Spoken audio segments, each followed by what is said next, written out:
Hello everyone, welcome to video number 2 on continuing breathing for singing.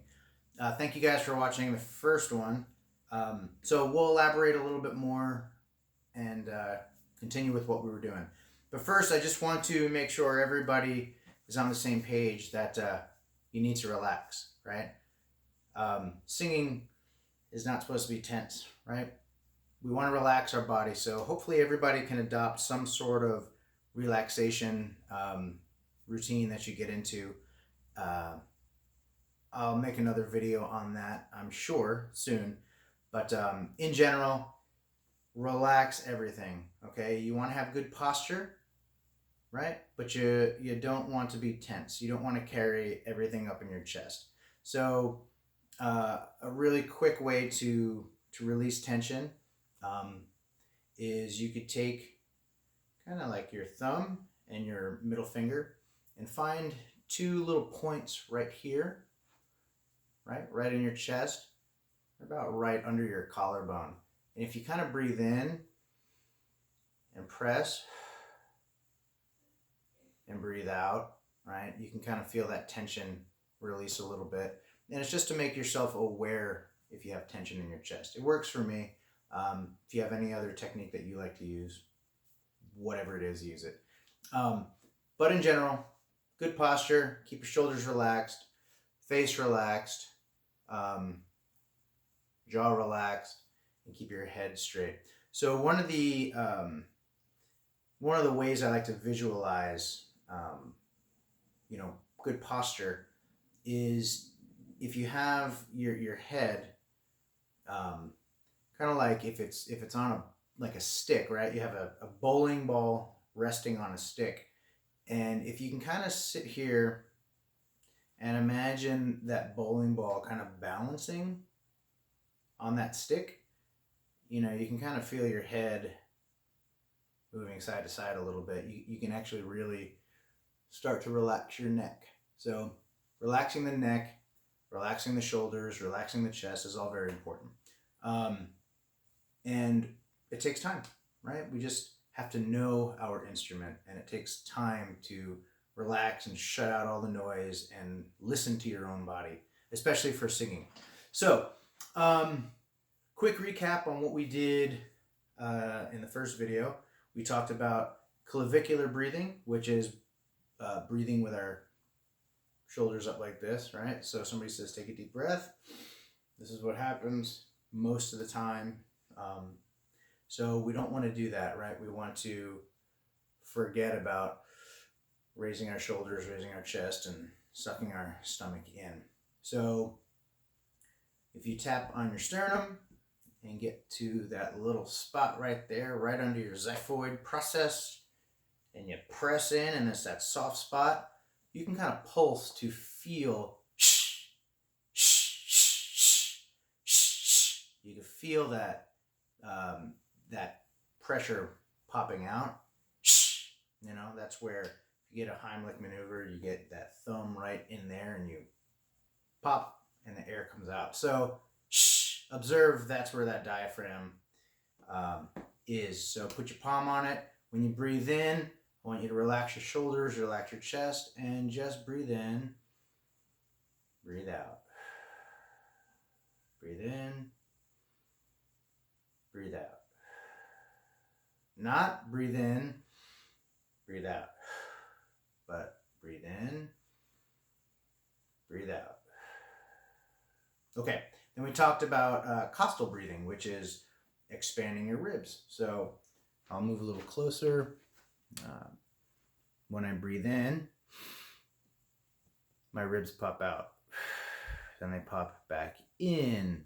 So less, not pop, but expand out, expand in, or contract in. So what we were talking about is trying to inhale and our ribs expand, and when we exhale, they stay expanded, but our ribs then come back when we're done with the exhale. Okay? So to further elaborate on some breathing, we want to move from our diaphragm down to our lower abdomen. So for me, usually if my thumb is on my navel area, my belly button, and then my palms rest here, we don't want to do this. Relax. So, moving this chair so I can sit back a little bit. What I want you to do now is when you think about your breathing, breathe in and down into your palm, okay? Don't let it stop and expand at your diaphragm. Now we want it to go all the way down to our hand. So you're going to think about your lower abdomen expanding, right? We don't need to think about having awesome abs on this right now. We just want our lower abdomen to expand. So when we breathe in, it's going to look like this.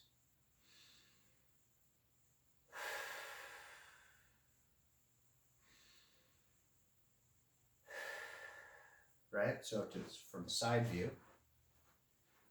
Let's see if I can back up.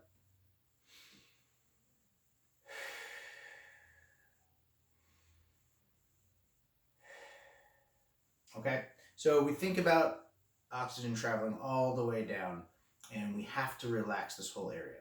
So putting all of it together, this is what we get. We're going to relax our shoulders, relax our chest, inhale, and our ribs expand. Now we want to, as these are expanded, relax our abdomen. And when we breathe in, just take a big deep breath, bigger, more. And now slowly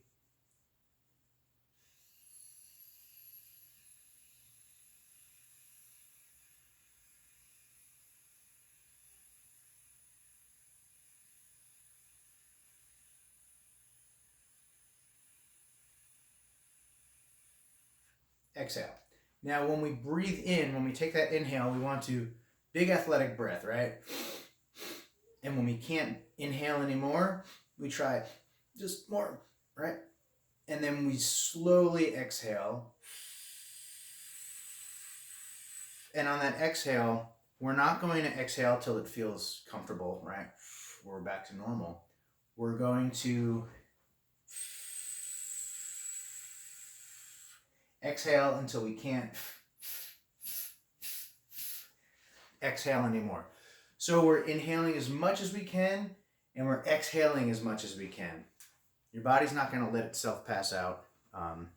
However, if you do feel lightheaded, stop doing it, right?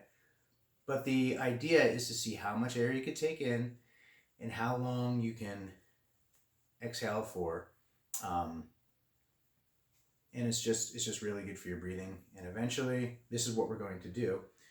So you take a big deep breath in, and let's use a tone ooh, right? Let me turn on my keyboard.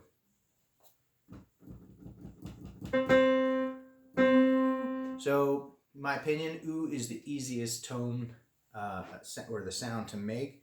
We'll use the tone C. Okay. So when we breathe in, we want to exhale with the tone as much as possible and keep it nice and rich. So if we use too much air, we go ooh, right? It comes out way too much. If we don't use enough air, if we don't use enough support, it sounds like this. You get that glottal fry, and we don't want to do that. So when we inhale,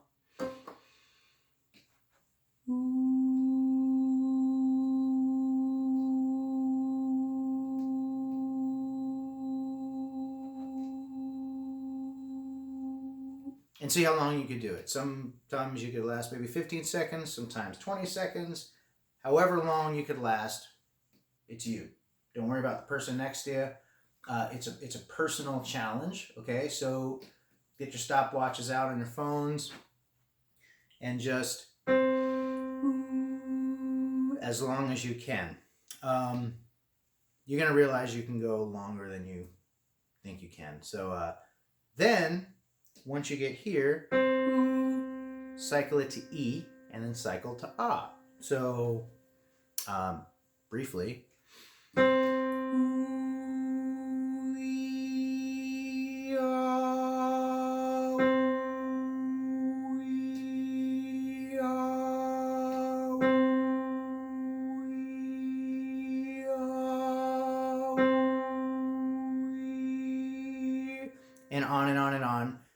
the same breath. Okay, that's just one exercise for that, but the idea is to maintain a strong support of air from the correct spot of breathing, stay relaxed, cycle some vowel sounds, oo, e, ah, and just do it as long as you can. Stay relaxed. And then we'll get into more exercises that have something to do with that. Also, I'd just like to point out that there are several different exercises, where we start using our arms to open our chest and really separate our upper torso with our lower torso when it comes with breathing. And we will get to that on the next lesson. And also, we'll start applying how to breathe properly when we're running scales and running some different vowel exercises. So, thank you guys again for watching. But before I leave, I do want to touch base on a couple things. Health is very important, especially for singers. So please stay hydrated, avoid sugar, avoid a lot of dairy. Some people it's debatable for that, we could have conversations about that. But for me personally, every time I drink something that's dairy or have some cheese, my mucus just gets all gunky. So I know it's not good for me. Some people could drink a gallon of milk and have 10 bowls of spaghetti before they sing and they're fine. But I think for most of us, that's not the case. So always stay hydrated. Try to avoid sugar. Try to avoid anything bad. Don't smoke. Try not to drink. It's just common sense. With the, coffee, teas, if there's anything that has caffeine in it, understand caffeine is a diuretic, which dehydrates you. So either don't drink too much of it or make sure you stay balanced with enough water. So that's your basic health tidbit, okay? We'll see you next time. Go to my YouTube channel. Just look up Sal Spinelli on YouTube, and I'm there as Spinelli. And thanks for watching. And if you have anything in particular you want to start learning about, I'd love to talk about it. So have a great day. Stay safe. Breathing's important. Keep doing it. Thanks.